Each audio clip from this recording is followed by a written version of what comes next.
ಇವತ್ತೊಂದು ನಾಟಿ ಸ್ಟೈಲ್ನಲ್ಲಿ ನಾಟಿ ಕೋಳಿ ಸಾರನ್ನು ಹೇಗೆ ಮಾಡೋದು ಅನ್ನುವಂಥದ್ದನ್ನು ತೋರಿಸ್ಕೊಡ್ತಾ ಇದ್ದೀನಿ. ತುಂಬ ಸಿಂಪಲ್ಲಾಗಿ ಅಷ್ಟೇ ಟೇಸ್ಟಿಯಾಗಿರುತ್ತೆ. ಹಾಗೆಯೇ ಸ್ಪೆಷಲಿ ಇದು ಸ್ವಲ್ಪ ಡಿಫ್ರೆಂಟ್ ಆಗಿರುವಂತಹ ಒಂದು ಸಾಂಬಾರು ಅಂತಲೇ ಹೇಳ್ಬೋದು. ನಮ್ಮ ಕಡೆಗಳಲ್ಲಿ ಈ ರೀತಿ ಮಾಡಲ್ಲ, ಬಟ್ ನಾನು ಸ್ವಲ್ಪ ಡಿಫ್ರೆಂಟಾಗಿ ಈಸಿ ವೇನಲ್ಲಿ ಅಂದರೆ ನಮ್ಮ ಮನೆಯಲ್ಲಿ ಮಕ್ಕಳಿಗೆ ಇಷ್ಟ ಆಗೋ ರೀತಿಯಲ್ಲಿ ಮಾಡಿದ್ದೀನಿ. ತುಂಬ ಸಿಂಪಲ್ಲಾಗಿ ಕಡಿಮೆ ಇಂಗ್ರೀಡಿಯೆಂಟ್ಸ್ ಇದೆ, ತುಂಬ ಹೆವಿ ಏನು ಹಾಕ್ತಾ ಇಲ್ಲ, ಮಸಾಲೆಗಳು ಕೂಡ ಸಿಂಪಲ್ ಆಗಿರುತ್ತೆ. ಬನ್ನಿ ಹಂಗಿದ್ರೆ ತಡ ಮಾಡದೆ ಈ ರೆಸಿಪಿಯನ್ನು ಹೇಗೆ ಮಾಡೋದು ಅನ್ನುವಂಥದ್ದನ್ನು ನೋಡ್ಕೊಳ್ಳೋಣ. ಮೊದಲಿಗೆ 1.5 kg ಆಗುವಷ್ಟು ಇಲ್ಲಿ ನಾಟಿ ಕೋಳಿಯನ್ನು ಕ್ಲೀನ್ ಮಾಡಿ ಇಟ್ಕೊಂಡಿದ್ದೀನಿ. ಆಲ್ರೆಡಿ ತೊಳೆದ್ಬಿಟ್ಟು ಕ್ಲೀನಾಗಿ ಇಟ್ಕೊಂಡಿದ್ದೀನಿ. ಇದನ್ನು ಇವಾಗ ಒಂದು ಕುಕ್ಕರ್ಗೆ ಹಾಕ್ಕೊಂಡು ಡೈರೆಕ್ಟಾಗಿ ಬೇಯಿಸ್ಕೋಬೇಕು. ಅಂತಂದರೆ ಉಪ್ಪು, ಅರಿಶಿಣದ ಪುಡಿ ಅಥವಾ ಇನ್ನೇನೂ ಹಾಕೋವಷ್ಟಿಲ್ಲ. ಜಸ್ಟ್ ಒಂದು ಈರುಳ್ಳಿಯನ್ನು ಕಟ್ ಮಾಡಿಬಿಟ್ಟು ಎಣ್ಣೆಯಲ್ಲಿ ಫ್ರೈ ಮಾಡಿಕೊಂಡು ಅದರದ್ದು ಕಲರ್ ಚೇಂಜ್ ಆಗ್ತಾ ಬರುತ್ತಲ್ವ, ಆ ಟೈಮಲ್ಲಿ ಈ ಒಂದು ಚಿಕನನ್ನು ಹಾಕ್ಕೊಂಡು ಚೆನ್ನಾಗಿ ಫ್ರೈ ಮಾಡ್ಕೋಬೇಕಾಗತ್ತೆ. ಹಾಗೆಯೇ ನಾಟಿ ಕೋಳಿಗೆ ಜಾಸ್ತಿ ಎಣ್ಣೆ ಕೂಡ ಇಡಿಸಲ್ಲ, ಜಸ್ಟ್ 1 ಸ್ಪೂನ್ ಆಗುವಷ್ಟು ಎಣ್ಣೆಯನ್ನು ಹಾಕ್ಕೊಂಡಿದ್ದೀನಿ ಅಷ್ಟೇ. ಈರುಳ್ಳಿ ಎಲ್ಲ ಸಾಫ್ಟ್ ಆಗ್ತಾ ಕಲರ್ ಚೇಂಜ್ ಆಗ್ತಾ ಬಂತಲ್ವ, ಆ ಟೈಮಲ್ಲಿ ಕ್ಲೀನ್ ಮಾಡಿ ಇಟ್ಕೊಂಡಂತಹ ನಾಟಿ ಕೋಳಿಗಳನ್ನ ಇದಕ್ಕೆ ಸೇರಿಸ್ಕೊಳ್ತಾ ಇದ್ದೀನಿ. ಕೇವಲ ಎಣ್ಣೆ ಹಾಗೆಯೇ ಒಂದು ಸ್ವಲ್ಪ ಈರುಳ್ಳಿ ಅದ್ರ ಜೊತೆಯಲ್ಲಿ ಡೈರೆಕ್ಟಾಗಿ ಕೋಳಿಯನ್ನು ಹಾಕ್ಕೊಂಡು ಬೇಯಿಸ್ಕೊಳ್ತಾ ಇರುವಂಥದ್ದು. ಇದನ್ನೇ ನಾವು ಫಾರಂ ಕೋಳಿ ಏನಾದರೂ ಅಡುಗೆ ಮಾಡ್ತೀವಿ ಅನ್ನೋ ಆಗಿದ್ದರೆ ಸ್ಟಾರ್ಟಿಂಗಲ್ಲೇ ಈರುಳ್ಳಿ ಜೊತೆಯಲ್ಲಿ ಒಂದು ಸ್ವಲ್ಪ ಹಸಿಮೆಣಸಿನ್ಕಾಯಿ, ಶುಂಠಿ ಬೆಳ್ಳುಳ್ಳಿ ಪೇಸ್ಟ್ ಎಲ್ಲವನ್ನು ಆ್ಯಡ್ ಮಾಡ್ಕೊಳ್ತೀವಲ್ವ, ಬಟ್ ಇದರಲ್ಲಿ ಹಾಗಲ್ಲ, ಡೈರೆಕ್ಟಾಗಿ ಕೋಳಿಯನ್ನು ಹಾಕ್ಕೊಂಡು ಚೆನ್ನಾಗಿ ಫ್ರೈ ಮಾಡ್ಕೋಬೇಕು. ಸಣ್ಣ ಉರಿನಲ್ಲಿ ಒಂದು 7ರಿಂದ 8 ನಿಮಿಷನಾದರೂ ಇದನ್ನು ಚೆನ್ನಾಗಿ ಫ್ರೈ ಮಾಡ್ಕೊಳ್ತಾ ಇದ್ದರೆ ನೀರನ್ನೆಲ್ಲ ಬಿಟ್ಕೊಳ್ಳುತ್ತೆ. ಹಾಗೆಯೇ ಅದರಲ್ಲಿ ಇರುವಂತಹ ನೀರೇನಿರುತ್ತಲ್ವ ಪೂರ್ತಿಯಾಗಿ ಇಂಗಬೇಕು. ಚಿಕನ್ ಪೀಸಸ್ ಅದನ್ನೆಲ್ಲ ಅಬ್ಸರ್ವ್ ಮಾಡ್ಕೊಳ್ಳುತ್ತಲ್ವ, ಅಲ್ಲಿವರೆಗೂ ಇದನ್ನು ಚೆನ್ನಾಗಿ ಫ್ರೈ ಮಾಡ್ಕೊಳ್ತಾನೆ ಇರಬೇಕಾಗತ್ತೆ. 3ರಿಂದ 4 ನಿಮಿಷದವರೆಗೂ ಇದನ್ನು ಚೆನ್ನಾಗಿ ಫ್ರೈ ಮಾಡ್ಕೊಂಡಿದ್ದೀನಿ. ಸ್ವಲ್ಪ ನೀರನ್ನು ಬಿಟ್ಕೊಳ್ತಾ ಬಂತಲ್ವ, ಈ ಟೈಮಲ್ಲಿ ಒಂದು ಪ್ಲೇಟನ್ನು ಮುಚ್ಚಿಟ್ಬಿಟ್ಟು ಬೇಯೋದಕ್ಕೆ ಬಿಡ್ತಾ ಇದ್ದೀನಿ. ನಾಟಿ ಕೋಳಿ ಬಂದುಬಿಟ್ಟು ಸ್ವಲ್ಪ ಗಟ್ಟಿ ಅಲ್ವಾ, ಹಾಗಾಗಿ ಚೆನ್ನಾಗಿ ಬೇಯಿಸ್ಕೋಬೇಕಾಗತ್ತೆ.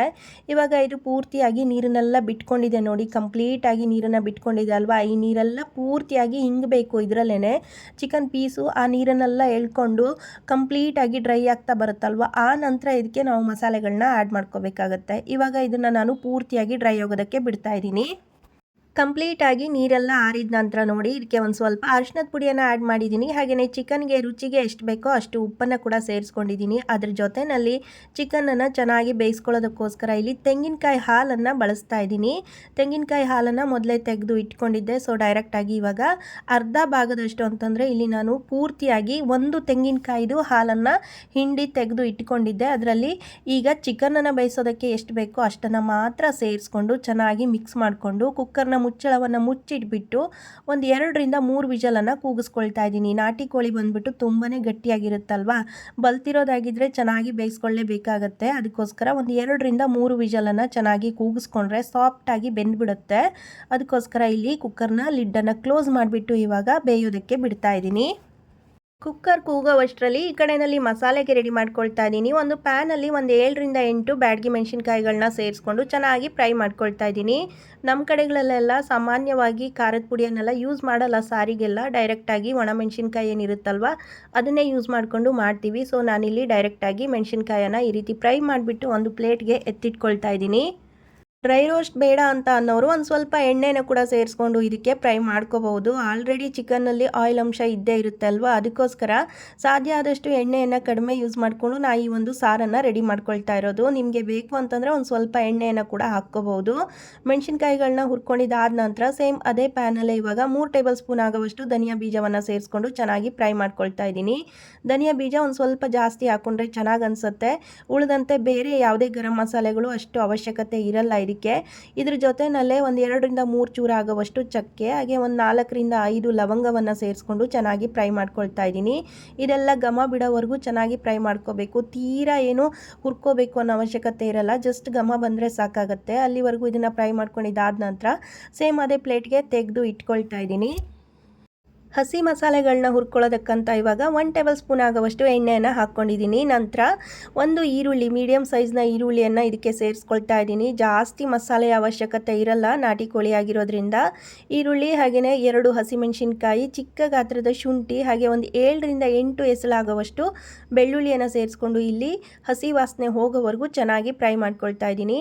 ಟೊಮೆಟೊ ಅವಶ್ಯಕತೆ ಖಂಡಿತ ಇರಲ್ಲ, ಬೇಕು ಅಂತ ಅನಿಸಿದ್ರೆ ನೀವು ಒಂದು ಅರ್ಧ ಟೊಮೆಟೊವನ್ನು ಯೂಸ್ ಮಾಡಿಕೊಂಡ್ರೆ ಓಕೆ. ಓಕೆ, ಅದಕ್ಕಿಂತ ಜಾಸ್ತಿ ಏನು ಹಾಕ್ಕೊಳ್ಳೋದಕ್ಕೆ ಹೋಗಬೇಡಿ, ಸಾಕಾಗತ್ತೆ. ಇಷ್ಟೇ ಮಸಾಲೆನಲ್ಲೇ ತುಂಬಾ ಫ್ಲೇವರ್ಫುಲ್ ಆಗಿರುವಂತಹ ನಾಟಿ ಕೋಳಿ ಸಾರು ರೆಡಿಯಾಗಿಬಿಡುತ್ತೆ.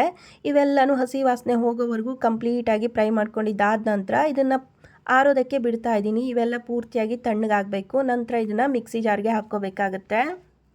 ಅಷ್ಟರಲ್ಲಾಗಲೇ ಇಲ್ಲಿ ಡ್ರೈ ಮಸಾಲೆ ಕೂಡ ಕಂಪ್ಲೀಟಾಗಿ ತಣ್ಣಗಾಗಿತ್ತು. ಅದನ್ನೆಲ್ಲ ಇವಾಗ ಮಿಕ್ಸಿ ಜಾರ್ಗೆ ಹಾಕ್ಕೊಳ್ತಾ ಇದ್ದೀನಿ. ಮೇನ್ ಅಂತಂದರೆ ಈ ಒಂದು ರೆಸಿಪಿ ಏನಿದೆ ಅಲ್ವಾ, ಈ ಥರದ ಸಾಂಬಾರನ್ನು ನಮ್ಮ ಮಂಡ್ಯ ಕಡೆ ಇರ್ಬೋದು, ಕೋಲಾರ, ಬೆಂಗಳೂರು ಈ ಕಡೆಗಳಲ್ಲೆಲ್ಲ ತುಂಬ ಜಾಸ್ತಿ ಮಾಡ್ತಾರೆ. ನಾವು ಕೂಡ ಆ ಕಡೆಗಳಲ್ಲಿ ಬಾಡಿಗೆಗೆ ಇದ್ದಂತಹ ಟೈಮಲ್ಲಿ ಅಕ್ಕಪಕ್ಕದ ಮನೆಗಳಲ್ಲೆಲ್ಲ ಇರ್ತಾ ಇದ್ದಂಥವರು ಬೇರೆ ಬೇರೆ ರೀತಿಯಲ್ಲಿ ರೆಸಿಪಿಗಳನ್ನ ಮಾಡ್ತಾ ಇದ್ರಲ್ವ, ಬೇರೆ ಬೇರೆ ಮೆಥಡಲ್ಲಿ ಮಾಡ್ತಾ ಇದ್ದಂತಹ ಸಾಂಬಾರು ಇರ್ಬೋದು ಅಥವಾ ಅಡುಗೆಗಳನ್ನೆಲ್ಲ ಕಲ್ತ್ಬಿಟ್ಟು ನಾನು ಅದೇ ರೀತಿ ಡಿಫ್ರೆಂಟಾಗಿ ಟ್ರೈ ಮಾಡ್ತಾ ಇರ್ತೀನಿ. ಇದ್ರ ಜೊತೆಯಲ್ಲಿ 1 ಟೇಬಲ್ ಸ್ಪೂನ್ ಆಗುವಷ್ಟು ಕಡಲೆ ಪಪ್ಪು ಅಂತಂದರೆ ನಮ್ಮಲ್ಲಿ ಪುಟಾಣಿ ಕಾಳು ಅಂತ ಏನು ಕರಿತೀವಲ್ವ ಅದನ್ನು ಹಾಕ್ಕೊಂಡಿದ್ದೀನಿ. ಅದ್ರ ಜೊತೆಯಲ್ಲಿ 1/4 ಟೇಬಲ್ ಸ್ಪೂನ್ ಆಗುವಷ್ಟು ಗಸಗಸೆಯನ್ನು ಸೇರಿಸ್ಕೊಂಡಿದ್ದೀನಿ. ಕಲರ್ಗೋಸ್ಕರ ಒಂದು ಸ್ವಲ್ಪ ಅರಿಶಿನದ ಪುಡಿಯನ್ನು ಸೇರಿಸ್ಕೊಂಡು ಮಿಕ್ಸಿ ಜಾರ್ಗೆ ಹಾಕ್ಕೊಂಡು ಈ ರೀತಿ ಪುಡಿ ಮಾಡಿ ತೊಗೊಳ್ತಾ ಇದ್ದೀನಿ. ಇವಾಗ ನೋಡಿ, ಹಸಿ ಮಸಾಲೆ ಹುರಿದು ಇಟ್ಕೊಂಡಿದ್ನಲ್ವ ಅದು ಕೂಡ ಕಂಪ್ಲೀಟಾಗಿ ತಣ್ಣಗಾಗಿದೆ. ಅದನ್ನು ಕೂಡ ಸೇರಿಸ್ಕೊಳ್ತಾ ಇದ್ದೀನಿ. ಇದ್ರ ಜೊತೆಯಲ್ಲೇ ಹಸಿ ಮಸಾಲೆಗಳನ್ನೆಲ್ಲ ಹಾಕ್ಕೊಂಡಿದ್ದಾದ ನಂತರ ಒಂದು ಅರ್ಧ ಹಿಡಿ ಆಗುವಷ್ಟು ಕೊತ್ತಂಬರಿ ಸೊಪ್ಪನ್ನು ಡೈರೆಕ್ಟಾಗಿ ಸೇರಿಸ್ಕೊಳ್ತಾ ಇದ್ದೀನಿ. ಅಂದರೆ ಕ್ಲೀನಾಗಿ ತೊಳೆದ್ಬಿಟ್ಟು ಈ ರೀತಿ ಸೇರಿಸ್ಕೊಳ್ತಾ ಇದ್ದೀನಿ. ತುಂಬಾ ಫ್ಲೇವರ್ ಚೆನ್ನಾಗಿ ಅನಿಸುತ್ತೆ ಕೊತ್ತಂಬರಿ ಸೊಪ್ಪನ್ನು ಹಾಕ್ಕೊಳ್ಳೋದ್ರಿಂದ. ರುಬ್ಬೋದಕ್ಕೆ ಎಷ್ಟು ಅವಶ್ಯಕತೆ ಇದೆಯೋ ಅಷ್ಟು ನೀರನ್ನು ಸೇರಿಸ್ಕೊಂಡು ಇದನ್ನು ಚೆನ್ನಾಗಿ ಇವಾಗ ನುಣ್ಣಗೆ ರುಬ್ಬಿ ತೊಗೊಳ್ತಾ ಇದ್ದೀನಿ. ಕಂಪ್ಲೀಟಾಗಿ ರುಬ್ಕೊಂಡಿದ್ದಾಗಿದೆ ನೋಡಿ. ಒಂದೊಳ್ಳೆ ಕಲರ್ ಬಂದಿದೆ ಅಲ್ವಾ ಬ್ಯಾಡಗಿ ಮೆಣಸಿನ್ಕಾಯಿಗಳನ್ನ ಹಾಕ್ಕೊಂಡಿರೋದ್ರಿಂದ. ಈ ಕಡೆಯಲ್ಲಿ ಚಿಕನನ್ನು ಬೇಯೋದಕ್ಕೆ ಇಟ್ಟಿದ್ನಲ್ವ ಕಂಪ್ಲೀಟಾಗಿ ಬೆಂದಿದೆ.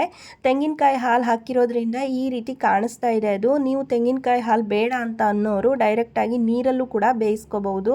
ನಾನಿಲ್ಲಿ ತೆಂಗಿನಕಾಯಿ ಹಾಲನ್ನು ಯೂಸ್ ಮಾಡ್ಕೊಂಡಿದ್ದೀನಿ. ಫ್ಲೇವರ್ ತುಂಬಾ ಚೆನ್ನಾಗಿ ಅನಿಸುತ್ತೆ. ಸಾಫ್ಟಾಗಿ ಬೆಂದಿದೆ ಚಿಕನ್ ಕೂಡ ನೋಡಿ, ಬೋನ್ಸನ್ನೆಲ್ಲ ಬಿಟ್ಕೊಂಡಿದೆ ಅಲ್ವಾ.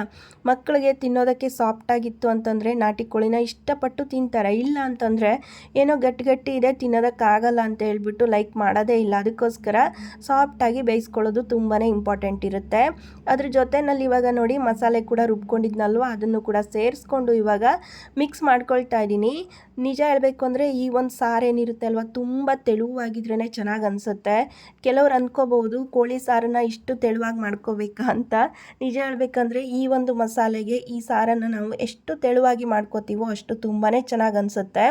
ಇಲ್ಲಿ ಮಿಕ್ಸಿ ಜಾರ್ಗೆ ನಾನು ಉಳಿದಂತಹ ತೆಂಗಿನಕಾಯಿ ಹಾಲು ಏನಿತ್ತಲ್ವ ಅದನ್ನು ಯೂಸ್ ಮಾಡ್ಕೊಳ್ತಾ ಇದ್ದೀನಿ. ನೀರನ್ನು ಮತ್ತೆ ಸಪ್ರೇಟ್ ಹಾಕ್ಕೊಳ್ತಾ ಇಲ್ಲ. ಈ ಒಂದು ತೆಂಗಿನಕಾಯಿ ಹಾಲನ್ನು ತೆಗೆದಿಟ್ಕೊಂಡಿದ್ದಿತ್ತಲ್ವ ಅದನ್ನೇ ಸೇರಿಸ್ಕೊಂಡು ಸಾರಿನ ಹದ ಎಷ್ಟಕ್ಕೆ ಬೇಕೋ ಅಷ್ಟಕ್ಕೆ ದಪ್ಪ ಅಥವಾ ತೆಳುವಾಗಿ ನಾವು ಇಲ್ಲಿ ಮಾಡ್ಕೋಬಹುದು. ಇವಾಗ ಇದನ್ನೆಲ್ಲ ಸೇರಿಸ್ಕೊಂಡಿದ್ದಾಗಿದೆ. ರುಚಿಗೆ ತಕ್ಕಷ್ಟು ಉಪ್ಪನ್ನು ಕೂಡ ಎಷ್ಟು ಬೇಕೋ ಅಷ್ಟು ನೋಡಿಕೊಂಡು, ಅಂದರೆ ಆಲ್ರೆಡಿ ಚಿಕನ್ಗೆ ಹಾಕಿರ್ತೀವಲ್ವ ಆ ಮಸಾಲೆಗೆ ಎಷ್ಟು ಬೇಕೋ ಅಷ್ಟು ಉಪ್ಪನ್ನು ಸೇರಿಸ್ಕೊಂಡು ಇದನ್ನು ಚೆನ್ನಾಗಿ ಕುದಿಸ್ಕೋಬೇಕಾಗತ್ತೆ. ಉಪ್ಪು ಖಾರ ಎಲ್ಲನೂ ಕೂಡ ಸೆಟ್ ಆಗಿದ್ದಾಯ್ತಲ್ವ. ಇವಾಗ ಮಸಾಲೆಯನ್ನು ಚೆನ್ನಾಗಿ ಕುದಿಸ್ಕೋಬೇಕು. ಸೊ ನಾನಿಲ್ಲಿ ಮತ್ತೆ ಒಂದು ವಿಷಲನ್ನು ಕೂಗಿಸ್ಕೊಳ್ತಾ ಇದ್ದೀನಿ ಮಸಾಲೆ ಸೆಟ್ ಆಗೋದಕ್ಕೋಸ್ಕರ. ಚಿಕನ್ ಸಾಫ್ಟಾಗಿ ಬೆಂದಿತ್ತು ಅಂತಂದರೆ ಮತ್ತೆ ಕೂಗಿಸ್ಕೊಳ್ಳೋ ಅವಶ್ಯಕತೆ ಇರಲ್ಲ. ಡೈರೆಕ್ಟಾಗಿ ಓಪನ್ ಆಗಿ ಇಟ್ಕೊಂಡ್ರೂ ಕೂಡ ತುಂಬಾ ಸಾಫ್ಟಾಗಿ ಚೆನ್ನಾಗಿ ಬೆಂದುಬಿಡುತ್ತೆ. ಮಸಾಲೆ ಕುದಿಬೇಕಷ್ಟೇ. ಸೊ ನಾನಿಲ್ಲಿ ಲಿಡ್ಡನ್ನು ಕ್ಲೋಸ್ ಮಾಡಿ ಒಂದು ವಿಷಲನ್ನು ಕೂಗಿಸ್ಕೊಳ್ತಾ ಇದ್ದೀನಿ. ನಾಟಿ ಕೋಳಿ ಆಗಿರೋದ್ರಿಂದ ಸಾಫ್ಟಾಗಿ ಬೆಂದಷ್ಟು ಟೇಸ್ಟು ಚೆನ್ನಾಗಿ ಬರುತ್ತೆ ಅಲ್ವಾ, ಹಾಗಾಗಿ ಕುದಿಸ್ಕೊಂಡಿದ್ದೀನಿ. ಕುಕ್ಕರ್ ಅಂತೂ ಒಂದು ವಿಷಲ್ ಕೂಗಿ ಪೂರ್ತಿಯಾಗಿ ತಣ್ಣಗಾಗಿದೆ. ಇವಾಗ ಇದನ್ನು ಓಪನ್ ಮಾಡ್ತಾ ಇದ್ದೀನಿ. ನೋಡೋಣ ಹೇಗೆ ಬಂದಿದೆ ನಮ್ಮ ನಾಟಿ ಕೋಳಿ ಸಾರು ಅಂತ. ನೋಡಿ, ಸುತ್ತೆಲ್ಲ ಆಯಿಲನ್ನು ಬಿಟ್ಕೊಂಡು ಎಷ್ಟೊಂದು ಎಣ್ಣೆನ ಬಿಟ್ಕೊಂಡಿದೆ ಅಂತ ಕಲರ್ಫುಲ್ಲಾಗಿ ಕಾಣಿಸ್ತಾ ಇದೆ ಅಲ್ವಾ. ನಾವು ಎಷ್ಟೇ ಕಡಿಮೆ ಎಣ್ಣೆ ಯೂಸ್ ಮಾಡಿದರೂ ಕೂಡ ಮಟನ್ ಇರಬಹುದು ಅಥವಾ ನಾಟಿ ಕೋಳಿಯಲ್ಲಿ ಈ ರೀತಿ ಎಣ್ಣೆ ಜಾಸ್ತಿನೇ ಬಿಟ್ಕೊಳ್ಳುತ್ತೆ. ಅಡುಗೆ ಮಾಡುವಾಗಲೇ ನಾವು ಸ್ವಲ್ಪ ಎಣ್ಣೆಯನ್ನು ಕಡಿಮೆ ಯೂಸ್ ಮಾಡ್ಕೊಂಡ್ವಿ ಅಂತಂದರೆ ಪ್ರಾಬ್ಲಮ್ ಇರಲ್ಲ. ಕೆಲವ್ರಿಗೆಲ್ಲ ಗೊತ್ತಾಗಲ್ಲ, ಜಸ್ಟ್ ಸ್ಟಾರ್ಟಿಂಗಲ್ಲೇ ಎಣ್ಣೆನ ಜಾಸ್ತಿ ಹಾಕ್ಕೊಂಡು ತುಪ್ಪನೆಲ್ಲ ಯೂಸ್ ಮಾಡಿಕೊಂಡು ಮಾಡ್ಕೊಳಕ್ಕೆ ಹೋಗ್ತಾರಲ್ವ, ಅಂಥವ್ರಿಗೆ ಸೊ ಗೊತ್ತಾಗಲಿ ಅಂದ್ಕೊಂಡು ಹೇಳ್ತಾ ಇದ್ದೀನಿ. ಎಣ್ಣೆನ ಸಾಧ್ಯ ಆದಷ್ಟು ಕಡಿಮೆ ಯೂಸ್ ಮಾಡಿ. ಯಾವುದೇ ಒಂದು ನಾಟಿ ಕೋಳಿ ಇರ್ಬೋದು ಅಥವಾ ಮಟನ್ ಸಾಂಬಾರಲ್ಲಿ ಫ್ಯಾಟ್ ಅಂಶ ಜಾಸ್ತಿನೇ ಇರುತ್ತೆ. ತುಂಬಾ ಕಲರ್ಫುಲ್ಲಾಗಿ ಕಾಣಿಸ್ತಾ ಇದೆ. ಸಾಫ್ಟಾಗಿ ಚಿಕನ್ ಕೂಡ ಬೆಂದಿದೆ. ಘಮ್ ಅಂತ ಇದೆ ಅಲ್ವಾ. ಕೊನೆಯಲ್ಲಿ ಒಂದು ಸ್ವಲ್ಪ ಕೊತ್ತಂಬರಿ ಸೊಪ್ಪನ್ನು ಇದಕ್ಕೆ ಉದುರಿಸ್ಕೊಂಡ್ಬಿಟ್ರೆ ತುಂಬಾ ಸಾಫ್ಟಾಗಿರುವಂತಹ ಅಷ್ಟೇ ಟೇಸ್ಟಿಯಾಗಿರುವಂತಹ ನಾಟಿ ಕೋಳಿ ಸಾರು ರೆಡಿಯಾಗಿಬಿಡತ್ತೆ. ಸ್ಪೆಷಲಿ ಹೇಳ್ಬೇಕಂತಂದರೆ ರಾಗಿ ಮುದ್ದೆ ಜೊತೆಯಲ್ಲಿ ಈ ಒಂದು ನಾಟಿ ಕೋಳಿ ಸಾರು ಏನಿದೆ ಅಲ್ವಾ ತುಂಬಾ ರುಚಿಯಾಗಿರುತ್ತೆ. ನಮ್ಮನೆಯಲ್ಲಿ ಇವತ್ತು ರಾಗಿ ಹಿಟ್ಟು ಖಾಲಿಯಾಗಿದ್ದರಿಂದ ನಾನಿಲ್ಲಿ ಸಾಫ್ಟ್ ಆಗಿರುವಂತಹ ಅಕ್ಕಿ ರೊಟ್ಟಿಯನ್ನು ಮಾಡಿಕೊಂಡೆ. ತುಂಬಾ ಸಾಫ್ಟ್ ಆಗಿತ್ತು ಅಕ್ಕಿ ರೊಟ್ಟಿ ಕೂಡ, ತುಂಬಾ ಟೇಸ್ಟಿ ಅಂತ ಅನ್ನಿಸ್ತಾ ಇತ್ತು. ಹಾಗೆಯೇ ಬಿಸಿ ಅನ್ನ ಇರಬಹುದು, ಚಪಾತಿ ಇರಬಹುದು, ರಾಗಿ ಮುದ್ದೆ ಯಾವುದಕ್ಕಾದ್ರೂ ಕೂಡ ಒಂದು ಒಳ್ಳೆ ಕಾಂಬಿನೇಷನ್ ಅಂತಲೇ ಹೇಳ್ಬೋದು. ತುಂಬಾ ಟೇಸ್ಟಿಯಾಗಿ ಬಂತು ನಿಜವಾಗ್ಲೂ. ನಿಮಗೂ ಕೂಡ ಈ ವಿಡಿಯೋ ಇಷ್ಟ ಆಗಿರುತ್ತೆ ಅಂತ ಅಂದ್ಕೊಳ್ತೀನಿ. ಇಷ್ಟ ಆಗಿದ್ರೆ ತಪ್ಪದೇ ಲೈಕ್ ಮಾಡಿ, ನಿಮ್ಮ ಫ್ಯಾಮಿಲಿ ಫ್ರೆಂಡ್ಸ್ ಜೊತೆ ಶೇರ್ ಮಾಡ್ಕೊಳ್ಳಿ. ಫೇಸ್ಬುಕ್ಕಲ್ಲಿ ನೋಡ್ತಾ ಇರುವಂಥವರು ಪೇಜನ್ನು ಫಾಲೋ ಮಾಡಿ, ಹೊಸದಾಗಿ ವಿಡಿಯೋವನ್ನು ನೋಡ್ತಾ ಇರುವಂಥವರು ಯೂಟ್ಯೂಬ್ನಲ್ಲಿ ಸಬ್ಸ್ಕ್ರೈಬ್ ಮಾಡ್ಕೊಳ್ಳಿ. ಮತ್ತೊಂದು ಹೊಸ ರೆಸಿಪಿ ಜೊತೆಗೆ ಮತ್ತೆ ಭೇಟಿ ಆಗ್ತೀನಿ. ಅಲ್ಲಿವರೆಗೂ ಎಲ್ರಿಗೂ ಪ್ರೀತಿಯ ನಮಸ್ಕಾರ. Take care and bye bye.